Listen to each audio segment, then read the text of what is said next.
عزیز طلبہ، صفحہ number 32 page number 32، اس صفحے میں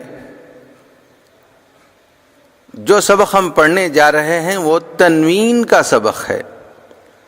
تنوین دو زبر، دو زیر، دو پیش کو کہتے ہیں۔ تنوین کا مطلب ہے نون والا حرف۔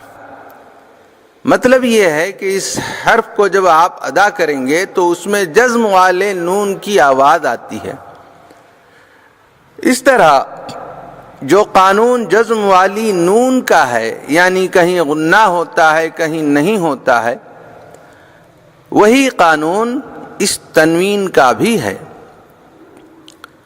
دیکھیں صفحہ نمبر 32، بسم اللہ الرحمن الرحیم، ان، بن، تن، ثن، جن، حن، خن، دن، ذن، رن، زن، سن، شن، صن، ظن، طن، ظن، عن، غن، فن، قن، کن،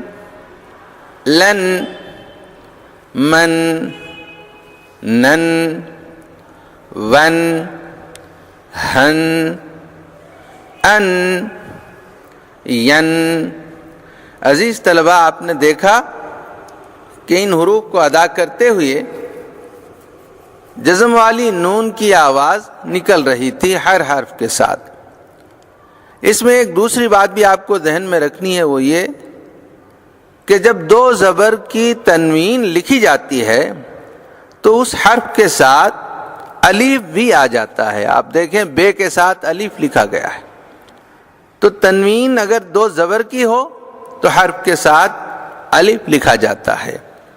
ہاں، حمزہ پر جب دو زبر آتا ہے، حمزہ پر جب دو زبر کی تنوین آتی ہے تو حمزہ کے ساتھ الف لکھا نہیں جاتا۔ حمزہ کے علاوہ تمام حروف الف کے ساتھ ہی لکھے جاتے ہیں تنوین کی صورت میں۔ اب آپ نیچے دیکھیں، اسی مشق کو آگے بڑھا رہا ہوں۔ اذن، مثلا، اس بات کو ذہن میں رکھیے کہ جو حروف آپ کو زبان سے ادا کرنے ہیں، حلق سے ادا کرنے ہیں، برابر اس میں کوئی تبدیلی نہیں آئے گی۔ ان حروف کو انہی مقامات سے نکالتے رہیں گے۔ پھر سنیے، اذن، مثلا، شیئا، خیرا، شرا، امرا، امرا، عمرا، رجلا،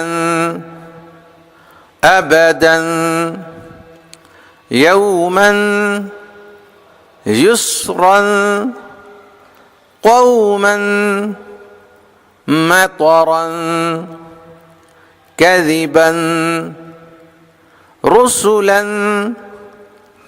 عوجا، نوحا، لوطا، صالحا، هودا، عادا، نكرا، ذكرا، رغدا، مفازا، دهاقا، عطاء، فريقا، مريضا، قليلا، رسولا،